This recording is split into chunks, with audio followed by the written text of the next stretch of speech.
Welcome back. నోట్ల రద్దుతో ఆర్బీఐకి 64,000 కోట్ల నష్టం వాటిల్లితే ఇక దేశంలో ఉన్న ఆర్థిక వ్యవస్థ నష్టపోయిన మొత్తం ఎంత? డిమానిటైజేషన్తో దేశంలో సాకారమవుతుంది అనుకున్న ప్రయోజనాలేవి జరగలేదు అన్నది ఆర్బీఐ లెక్కలు అద్దం పడుతూనే ఉన్నాయి. మేళ్లు జరగకపోయినా పర్వాలేదు, ఈ నిర్ణయం భవిష్యత్తులో ఎలాంటి ప్రమాదాలకు కారణం కాబోతోంది. పెద్ద నోట్ల రద్దులో తప్పు ఎక్కడ జరిగింది? బ్లాక్ మనీ అంతానికే నోట్ల రద్దు అని చెప్పుకొచ్చారు, కానీ బ్లాక్ మనీ అంటే ఏంటో సరిగ్గా నిర్వచించుకోకుండానే నిర్ణయం తీసుకున్నారు అన్నది ఆర్థికవేత్తల ప్రధాన విమర్శ. వ్యవస్థలో ఉన్న లోపాల్ని అర్థం చేసుకోకుండానే ముందడుగు వేయటంతో మొదటికే మోసమొచ్చిందని, మిశ్రమ ఆర్థిక వ్యవస్థ ఉన్న మన దేశంలో ప్రజలు, వ్యవస్థ, ఆర్థిక విధానాలను పట్టించుకోకుండా ఇష్టానుసారం ముందు వెనక ఆలోచించకుండా నోట్ల రద్దు నిర్ణయం ప్రకటించటంతోనే ఇన్ని సమస్యలు తలెత్తాయి. డిమానిటైజేషన్ ప్రకటించిన మొదటి 60 రోజుల్లో ఆర్బీఐ 75 సార్లు తన రూల్స్ తానే మార్చుకుందంటే ఈ రద్దు వెనక కేంద్ర పాలకులు సంసిద్ధంగా ఉన్నారో లేదో అర్థమవుతోంది. ముఖ్యంగా దేశంలో ఉన్న బ్లాక్ మనీని రద్దు చేయటానికి సమర్థమైన విధానాలు అనుసరించకుండా హడావిడిగా ప్రకటన చేయటమే తప్పిదమన్న విమర్శలు వినిపించాయి.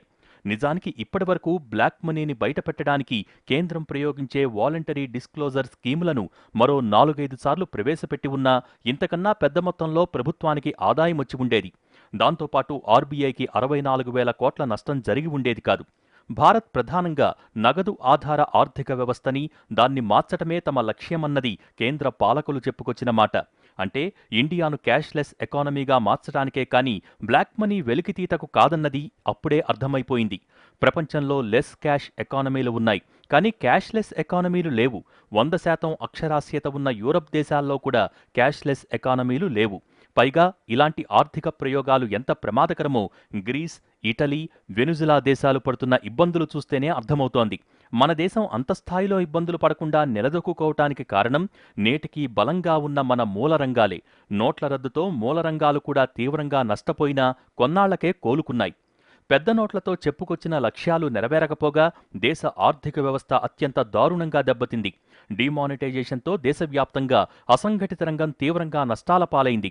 గ్రామాల్లో ప్రజలు, అక్కడి మైక్రో ఎకానమీ మీద తీవ్రమైన ప్రతికూల ప్రభావం పడింది.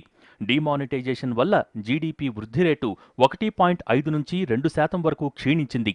ఆ నష్టాన్ని మన రూపాయల్లో లెక్కిస్తే దేశ ఆర్థిక వ్యవస్థలో 2.25 లక్షల కోట్ల రూపాయల నష్టం వాటిల్లింది అని కాంగ్రెస్ ఆరోపించింది. వేలాది పరిశ్రమలు మూతపడి దేశ స్థూల జాతీయోత్పత్తి పెరుగుదల మీద తీవ్ర ప్రభావం పడిందని విమర్శించింది. పెద్ద నోట్ల రద్దు ప్రకటించిన 6 నెలల పాటు దేశవ్యాప్తంగా 15 కోట్ల మంది దినసరి కూలీలు ఉపాధి లేక ఆకలితో అల్లల్లాడిపోయారు. అంతేకాదు తగ్గిన జీడీపీ వృద్ధితో దేశంలో 25 లక్షల ఉద్యోగాల కల్పన జరగకుండా పోయిందని సీఎంఐ అంచనా వేస్తోంది. అంతేకాదు కొత్తగా తీసుకుంటున్న నిర్ణయాల వల్ల ఇన్వెస్టర్లు కూడా డబ్బుల్ని బంగారం రూపంలోనో, స్థిరాస్తుల రూపంలోనో మార్చుకోవాలని చూస్తున్నారు తప్ప పెట్టుబడులు పెట్టడం లేదు. ఇది ఫ్యూచర్ ఎకనామిక్ యాక్టివిటీని దారుణంగా దెబ్బతీస్తోంది. బాగా ఇదైతే ఫెయిల్ అయింది, ప్రయోగం ఫెయిల్ అయింది. తర్వాత కోలుకోలేని దెబ్బ తీసుకున్నాము. 2 లక్షల ఈ 2 నెలలు వాళ్ళకి జీతాలు లేవు. ఎవరికి? 15 కోట్ల మంది డైలీ వేజ్ వాళ్ళకి జీతాలు లేకుండా పోయింది నవంబర్, డిసెంబర్.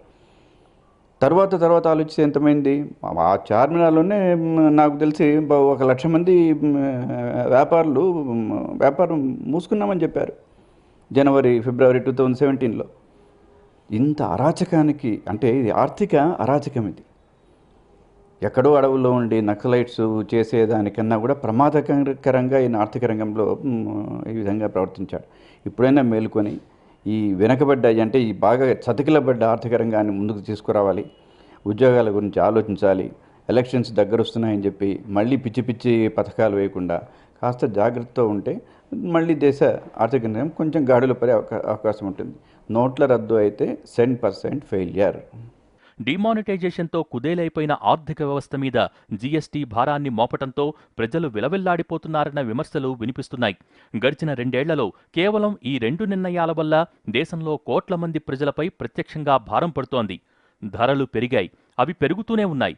ద్రవ్యోల్బణం కూడా మళ్లీ పరుగులు పెట్టే ప్రమాదముందని ఆర్థికవేత్తలు హెచ్చరిస్తున్నారు. అదే జరిగితే సామాన్యుడి బతుకు అతలాకుతలమైపోతుంది. ఇదొక్కటే కాదు, దీర్ఘకాలంలో భారత్ వృద్ధి రేటు కూడా మందగిస్తుంది. ఇప్పటికే చైనా వంటి శత్రు దేశాలన్నీ భారత్ను నిర్వీర్యం చేసేందుకు విశ్వ ప్రయత్నాలు చేస్తున్నాయి. మరి ఇలాంటి టైంలో మన ఆర్థిక వ్యవస్థ బలహీనపడితే, భవిష్యత్తులో వాటితో పోటీ పడటం మాట అటుంచితే 10 ఏళ్ల కిందట ప్రపంచాన్ని కమ్మేసిన ఆర్థిక మాంద్యం లాంటి విపత్తు ఏదైనా వస్తే అప్పుడు మన పరిస్థితి కూడా వెనుజులాలా దిగజారిపోతుంది. డిమానిటైజేషన్ పెద్ద తప్పుడు నిర్ణయమని అంతర్జాతీయ పత్రికలు అప్పట్లోనే పెద్ద పెద్ద కథనాలు రాసుకొచ్చాయి. డిమానిటైజేషన్ భారత ప్రభుత్వం తీసుకున్న అనైతిక చర్య అంటూ ఫోర్బ్స్ ఎడిటర్ స్టీవ్ ఫోర్బ్స్ తీవ్రమైన పదజాలంతో విమర్శించారు. పెద్ద నోట్ల రద్దు నిర్ణయం F1 రేసులో ఎడ్లబండితో బరిలోకి దిగటం లాంటిదంటూ వాల్ స్ట్రీట్ జర్నల్ విమర్శనాస్త్రాలు ఎక్కుపెట్టింది. ఇలా ఇంటర్నేషనల్ మీడియానే కాదు, డిమానిటైజేషన్ నిర్ణయం మీద ఇండియన్ మీడియా కూడా అదే స్థాయిలో విశ్లేషణాత్మక కథనాలు ప్రసారం చేశాయి. కానీ పాలకులు వాటన్నింటినీ కొట్టిపడేశారు. మరి ఇప్పుడు ఆర్బీఐఏ స్వయంగా డిమానిటైజేషన్ అట్టర్ ఫ్లాప్ ప్రయోగమని చెప్పుకొచ్చింది. మరి దీనికేం సమాధానం చెప్తారో వేచి చూడాలి.